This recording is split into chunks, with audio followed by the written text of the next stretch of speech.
नमस्कार दोस्तों, कैसे हैं आप सभी। आज है 24 फरवरी 2021 और स्वागत है आपका अपने चैनल के करंट अफेयर्स में। दोस्तों, आज की शुरुआत एक पोएम के साथ करते हैं। सीख चुका हो तैरना, दरिया भी पार कर जाऊंगा। हर मुश्किल का सामना कर मंजिल अपनी पा जाऊंगा। ठान लिया है अब रुकना नहीं, आधी तूफान देख झुकना नहीं। गिर गया कभी तो फिर संभल जाऊंगा, उतरा हूँ मैदान में लड़ना भी सीख जाऊंगा। परिणाम चाहे जो भी हो, हमेशा की तरह अपना धर्म निभाऊंगा, जीत जाऊंगा। इसी के साथ शुरुआत करते हैं आज के पहले क्वेश्चन के साथ।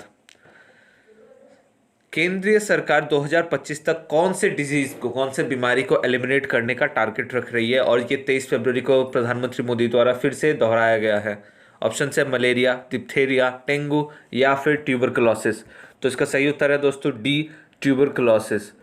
केंद्र सरकार ने ट्यूबरकुलोसिस को एंड करने के लिए टारगेट रखा है 2025। और टीबी की अगर बात करें, ये एक बैक्टीरिया है और यहाँ पे आप देख सकते हैं इस तरीके के, इस शेप के होते हैं टीबी के बैक्टीरिया, जो हमारे लंग्स को जाके अफेक्ट करते हैं।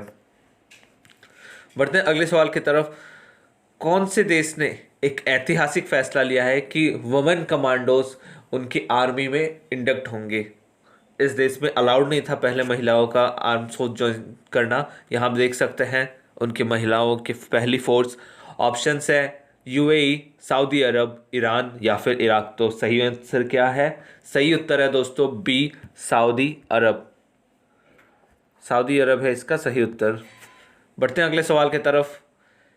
किसने ये डिमांड रखा है कि उन्हें ट्रिप्रालैंड चाहिए नया? दोस्तों, नॉर्थ ईस्ट में अक्सर ऐसे डिमांड उठते रहते हैं। आपको हिंट दे दे रहा हूँ, मैं नॉर्थ ईस्ट का स्टेट है, लेकिन नॉर्थ ईस्ट में ये एक प्रॉब्लम है कि हर थोड़े थोड़े दिन में या फिर हर स्टेट में आपको दो तीन ऐसे मिल जाएंगे जहाँ ये डिमांड उठ रही होती है कि हमें एक नया स्टेट चाहिए या फिर हमें नया टेरिटरी चाहिए। तो ये प्रॉब्लम हमेशा से रहा है और ये नया अभी निकल के आया है त्रिपुरा में। और ये किसका डिमांड है दोस्तों? ये डिमांड है प्रद्युत किशोर माणिक्य। ये पहले कांग्रेस के प्रेसिडेंट थे और ये रॉयल फैमिली जो वहाँ के हैं, वहाँ के रॉयल फैमिली से बिलोंग करते हैं। तो इन्होंने ही ट्रिप्रालैंड की डिमांड रखी है। यहाँ आप देख सकते हैं, इस इमेज से आपको कुछ याद आया? रीशा, बीच में एक क्वेश्चन बना था कि रीशा हैंडलूम ये कौन से स्टेट से बिलोंग करता है। तो रीशा हैंडलूम किससे करता था? त्रिपुरा से। और यही है जो लड़की ने पहना हुआ है। बढ़ते हैं अगले सवाल की तरफ। कौन से देश ने ग्रीन पास लॉन्च किया है जिन्होंने वैक्सीनेशन, टीकाकरण का प्रमाण पत्र ले चुके हैं? दोस्तों, ये बहुत अच्छा इनिशिएटिव है। अगर इंडिया भी ऐसा कर सके तो बहुत अच्छा होगा। आपको पता है अभी फिर से कोरोना वायरस का नया ट्रेंड आने लगा है और अभी फिर से बढ़ने लगा है। भारत के कई हिस्सों में 144 लगी है, कहीं कहीं पे रात में कर्फ्यू लगाने शुरू हो गया है। दोस्तों, ये प्रॉब्लम्स हमेशा रहेंगी, लेकिन लॉकडाउन आई डोंट थिंक कि सोल्यूशन है। तो ये ग्रीन पास, जैसे इसका आंसर है दोस्तों इजराइल। इसराइल के गवर्नमेंट ने ग्रीन पास उन्हें दिया है जिनका टीकाकरण हो चुका है, मतलब दोनों इंजेक्शन उनको लग चुके हैं। अब ग्रीन पास से क्या होगा? वो पब्लिक व्हीकल्स यूज कर सकती है, जिम्स यूज कर सकते हैं, पूल्स यूज कर सकते हैं। क्यों? क्योंकि जब आपको टीकाकरण हो चुका है, आप बच चुके हैं कोविड से, तब आपको ना होने वाला है ना ही आप फैलाएंगे। तो ग्रीन पास आपको यूज किया जा सकता है कि आप अपने काम करें, लेकिन दूसरे पब्लिक को तब तक पब्लिक यूटिलिटीज से थोड़ा दूर रखा जाए जब तक उनके पास ग्रीन पास ना हो। तो ये बहुत ही अच्छा इनिशिएटिव है इजराइल का। बात करें अगर इजराइल की, तो वहाँ के प्राइम मिनिस्टर कौन है इस समय? Benjamin Netanyahu. और वहाँ की कैपिटल क्या है? कैपिटल है वहाँ की जेरूसलेम, जो कि डिस्प्यूटेड है ऐसा क्लेम करते हैं, बट रियलिटी में इजराइल की ही हो गई है। और करेंसी क्या है इजराइल की? करेंसी है इजराइल शेकेल। ये याद रखिएगा, इजरायली इजरायली शेकेल है उनकी करेंसी, इजरायली शेकेल। बढ़ते हैं अगले सवाल की तरफ। यहाँ आप देख सकते हैं ये जो क्यूआर कोड के जरिए ये ग्रीन पास फोन में दिया गया है। रोको टोको अभियान ये किसके द्वारा लॉन्च किया गया? ये भी एक अच्छा अभियान है दोस्तों। पुलिस जाके लोगों को रोकती है, टोकती है कि आप मास्क क्यों नहीं पहने, सेफ्टी एंड सिक्योरिटी के बारे में बताती है। इस स्टेट के एक पर्टिकुलर डिस्ट्रिक्ट में भी केसेस बढ़ने लगे हैं और उसी डिस्ट्रिक्ट से वापस से शुरू हुआ। ये दोस्तों नया अभियान नहीं है, 2020 में ही चालू हुआ था, जून जुलाई के महीने में, लेकिन ये अभी फिर से इनॉग्रेट कर दिया गया है। तो रोको टोको अभियान किस स्टेट से है? इनमें से कोई नहीं, वो है मध्य प्रदेश। मध्य प्रदेश का है रोको टोको अभियान। बढ़ते हैं अगले सवाल की तरफ। 47वां खजुराहो डांस फेस्टिवल ये किस राज्य में शुरू हुआ है? तो आंसर वापस से वही आता है, मध्य प्रदेश। आपको पता ही होगा खजुराहो टेम्पल्स मध्य प्रदेश में है। अब ये ज़्यादा न्यूज़ में क्यों है और इम्पोर्टेंट क्यों बन गया है? क्योंकि इसके जो वेस्टर्न टेम्पल ग्रुप है, यहाँ पे टेम्पल ग्रुप बहुत सारे हैं खजुराहो, कभी आपको मौका मिले तो जरूर जाइए, बहुत सुंदर जगह है। यहाँ पे जो वेस्टर्न कॉम्प्लेक्स है वहाँ पे 44 साल के बाद ये डांस फेस्टिवल ऑर्गेनाइज किया जा रहा है। अगर बात करिए मध्य प्रदेश के किस डिस्ट्रिक्ट में है, तो ये है छतरपुर डिस्ट्रिक्ट में। छतरपुर डिस्ट्रिक्ट में है खजुराहो का मंदिर। उनमें से एक मंदिर को आप यहाँ इमेज में देख सकते हैं, कितना सुंदर है। और वहाँ पे चित्रकला है और बहुत से मंदिर है, बहुत सुंदर जगह है। आरबीआई ने, दोस्तों आप सोच नहीं सकते, 1968 से एक बैंक है भारत में जो आरबीआई का हिस्सा ही नहीं थी। आपको पता होगा कोई भी बैंक को स्टैब्लिश करने में और उसे रन करने में उसको कंपलसरीली आरबीआई के अंडर आ जाना पड़ता है, रिजर्व बैंक ऑफ इंडिया के अंडर। लेकिन ये बैंक आरबीआई के अंडर डायरेक्टली नहीं था, कुछ कुछ चीज़ें फॉलो करता था, लेकिन आरबीआई के डायरेक्टली अंडर था ही नहीं। 1968 का बना हुआ ये बैंक। ऑप्शंस क्या है? State bank of Jodhpur, state bank of Bhopal, state bank of Sikkim या फिर स्टेट बैंक ऑफ थंजावुर। तो इसका सही उत्तर क्या है दोस्तों? State bank of Sikkim. ये बना था 1968 में। अब दिक्कत क्या हुई थी? 1968 में सिक्किम भारत का हिस्सा नहीं था। सिक्किम भारत का हिस्सा कब बना था? आप ऑप्शन में कमेंट में मुझे बताएंगे। भारत के साथ सिक्किम कब जुड़ा और भारत का हिस्सा कब से हो गया? इससे पहले यहाँ पे राजशाही था, तो तब इस्टेब्लिश किया गया था 1968 में। इसके 42 ब्रांच है आज भी, और ये अब जाके फुल परव्यू में आया है रिजर्व बैंक ऑफ इंडिया के। यहाँ आप देख सकते हैं बैंक ऑफ सिक्किम का लोगो। बढ़ते हैं अगले सवाल की तरफ। एक प्रोजेक्ट है जिसमें 18 इंटरसेप्टर बोट्स बनाए जाएंगे इंडियन कोस्ट गार्ड के लिए। तो ये किसके द्वारा बनाया जा रहा है? अभी 17वां बोट इसी प्रोजेक्ट का आया है, उसका नाम है C453। इंडियन कोस्ट गार्ड की जितने भी आती है वो C से शुरू होती है, जैसे इंडियन नेवी की क्या से होती है? INS। तो C453 आया है अभी नया से। ये 18 इंटरसेप्टर नौकाएं कौन बना रही है? ये बना रही है Larsen and Toubro. Larsen and Toubro की अगर बात करें, इसके CEO कौन है इस समय? वो है SN सुब्रमण्यम। और ये 7 फरवरी 1938 मुंबई में बना था और इसका हेडक्वार्टर भी है मुंबई में ही। बढ़ते अगले सवाल की तरफ। यहाँ आप देख सकते हैं तटरक्षक का एक बोट है C150।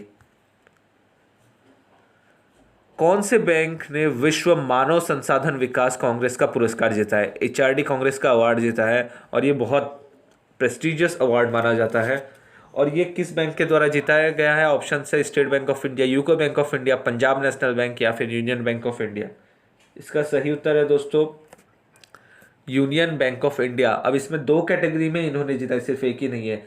बेस्ट सर्विस प्रोवाइडर एक, और दूसरा कैटेगरी है excellence in learning and developing. तो ये बहुत अच्छा एक बूस्ट है यूनियन बैंक ऑफ इंडिया के लिए कोविड के बाद, कि उन्हें वर्ल्ड एक्सेलेंस अवार्ड मिला है और ये उनके इम्प्रूवमेंट में और हमारे सर्विस में भी बहुत बेहतर होगा। बढ़ते हैं अगले। हाँ, यूनियन बैंक ऑफ इंडिया किस किस के साथ जुड़ गया था? आंध्रा बैंक और कॉरपोरेशन बैंक को यूनियन बैंक के साथ मिला दिया गया था। अभी तीनों को यूनियन बैंक ऑफ इंडिया ही कहा जाता है और ये गवर्नमेंट ऑफ इंडिया अंडरटेकिंग है, प्राइवेट नहीं है। तो इसके लिए ये और ख़ास बन जाता है, क्योंकि पब्लिक बैंक होते हुए उन्होंने वर्ल्ड HRD कांग्रेस अवार्ड जीता है। राष्ट्रप्रथम 82 वर्षों का स्वर्णिम गाथा, ये बुक किस आर्म्ड फोर्सेस को डिस्क्राइब करता है? किस आर्म फोर्सेस के बारे में बात करता है? और बात करें 2 दिन पहले ही अमित शाह ने इस बुक को लॉन्च किया, उन्होंने इस फोर्स की काफ़ी तारीफ भी की थी। और ऑप्शन दे दूं? चलिए, अजीत डोभाल भी इस फोर्स के साथ क्लोजली रिलेटेड थे। अब तक तो आपने आंसर दे दिया होगा। जी हाँ, इसका सही उत्तर है दोस्तों DCRPF, central reserve police forces. इसकी हेडक्वार्टर कहाँ पे है? न्यू दिल्ली में। और इसके कमांडोज हैं तो वो नक्सलाइट एरियाज़ में बेसिकली सबसे ज़्यादा फोकस किया जाता है नक्सलाइट एरिया को कंट्रोल करने में। और नक्सलिज्म को रिड्यूस करने में इनका बहुत बड़ा योगदान रहा है। बढ़ते हैं अगले सवाल की तरफ। दुनिया का सबसे बड़ा फुटवेयर प्रोड्यूसिंग कंट्री कौन सा है? अब ये न्यूज़ में क्यों है? क्यों?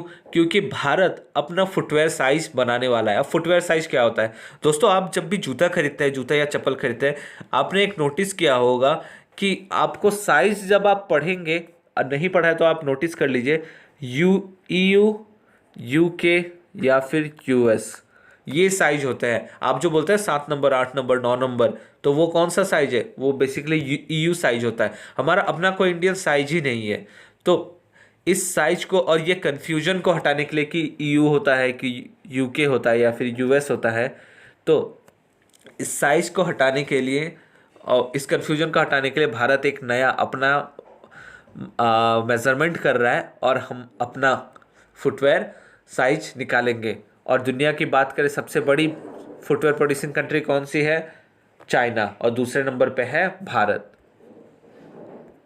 बढ़ते हैं अगले सवाल की तरफ। दुनिया का सबसे पुराना DNA किस देश में मिला है? और किस देश में मिला है उससे ज़्यादा जरूरी है किस एनिमल का मैमथ मिला है। दोस्तों ये 1.2 मिलियन ईयर्स पुराना है। आप सोच सकते हो 1.2 मिलियन ईयर्स, है ना, लाखों साल पुराना। और ये कैसे रह गया? क्योंकि ये इस देश की जो हमेशा बर्फ से ढके हुए मैदान होते हैं, उसी के नीचे ये दबा पाया गया था। और यहाँ हम देख सकते हैं मैमथ, ये मैमथ का पाया गया है। ये हाथियों के ही पूर्वज माने जाते हैं। इनके टस्क, जो दांत होते हैं, ये काफ़ी बड़े बड़े होते थे और इनमें एक कवरिंग होती थी लंबे लंबे हेयर्स की। अब ये कवरिंग क्यों होती थी? क्योंकि ये मैमथ ज़्यादातर पाए जाते हैं बहुत ठंडे जगहों पे। तो इंडिया में, भारत में जो पाए जाते हैं हाथी, उनमें इतने बड़े बड़े बाल नहीं होते, लेकिन इनमें होती है। ये भी एक्सटिंक्ट हो चुके हैं, ये अभी मिलते नहीं हैं। तो ये कवरिंग उनको हेल्प करती थी ठंडी से प्रोटेक्ट करने में। और ये किस देश में पाया जाता है दोस्तों? पाया जाता ही नहीं, पाया गया है। अभी इसका DNA मिला है हमें, वो है साइबेरिया से। बढ़ते हैं अगले सवाल की तरफ। कौन सा केंद्र शासित राज्य पहला बना है देश में जिसने कार्बन वॉच लॉन्च किया है? दोस्तों ये बहुत इंपॉर्टेंट क्वेश्चन है। क्यों? क्योंकि दोस्तों कार्बन वॉच, कार्बन फुटप्रिंट के लिए कोई भी स्टेट के पास अभी नहीं है, ना ही देश के किसी भी हिस्से में, लेकिन इस यूनियन टेरिटरी ने लॉन्च किया है। पहले इसका आंसर बता दे रहा हूँ मैं। इसका सही आंसर है दोस्तों सी, चंडीगढ़। और बात करें कार्बन फुटप्रिंट है क्या, ये कैसे कैलकुलेट होगा? बेसिकली एक मोबाइल एप्लीकेशन होगा। मोबाइल एप्लीकेशन के जरिए हम कैसे देखेंगे? वो डाटा कलेक्ट करेगा। डाटा किस चीज़ का?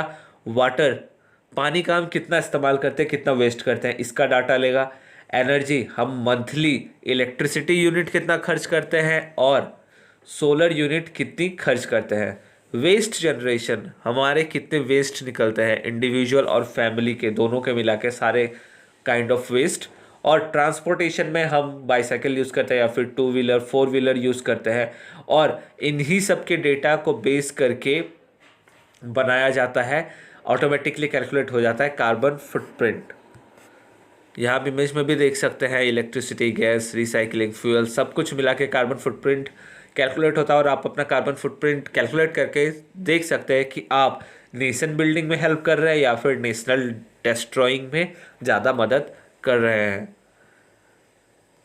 पहले सिख गुरु का बर्थ प्लेस कहाँ पे है? ये न्यूज़ में था। न्यूज़ में कौन सा था दोस्तों? ननकाना साहिब। अब ननकाना साहिब क्यों था? ननकाना साहिब का एक इतिहास बता दें।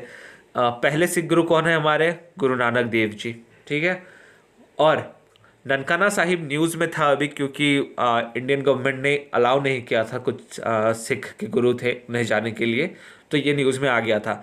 ननकाना साहिब मैसेकर, वहाँ का मैसेकर बहुत फेमस है। क्यों दोस्तों? जब पुराने टाइम थे तब सिख के आज जो गुरु होते हैं, जैसे आप गुरुद्वारे में देखते हैं सिख गुरु बैठते हैं, पहले ऐसा नहीं हो करता था। पहले महंत हुआ करते थे और ब्रिटिश का भी इन्हें सपोर्ट हुआ करता था। तो जब ननकाना साहिब में सिख गुरु और सिख जत्थेदार गए थे कि वहाँ पे हमें होना चाहिए, तो ये निहत्थे गए थे और वहाँ के जो महंत थे वो छोड़ना नहीं चाहते थे और उन्होंने हथियारों के साथ इनके ऊपर जुर्म ढाया था और बहुत लोगों की मृत्यु हुई थी। तो इसी को ननकाना साहिब मैसेकर कहते हैं। दोस्तों पहले जो महंत हुआ करते थे उनको बाद में फिर धीरे धीरे हटाया गया और तब सिख जो गुरुद्वारे हैं आज आप देख सकते हैं जिस फॉर्म में है वो उसके बाद ही इस फॉर्म में आया, नहीं तो पहले वहाँ पे महंत बैठा करते थे और उन्हें ब्रिटिश का पूरा सपोर्ट मिलता था। तो ये बर्थ प्लेस ननकाना साहिब है कहाँ पे दोस्तों? ननकाना साहिब खुद भी एक टाउन है, लेकिन अगर बात करें लार्जली डिवीज़न की तो ये है लाहौर में। लाहौर कहाँ पे? पाकिस्तान के पंजाब एरिया में। यहाँ आप देख सकते हैं ननकाना साहिब का पिक्चर। धन्यवाद दोस्तों, आशा करता हूँ आपको अच्छा लगा होगा वीडियो, और अच्छा लगे तो लाइक शेयर और सब्सक्राइब जरूर करें। धन्यवाद, जय हिंद।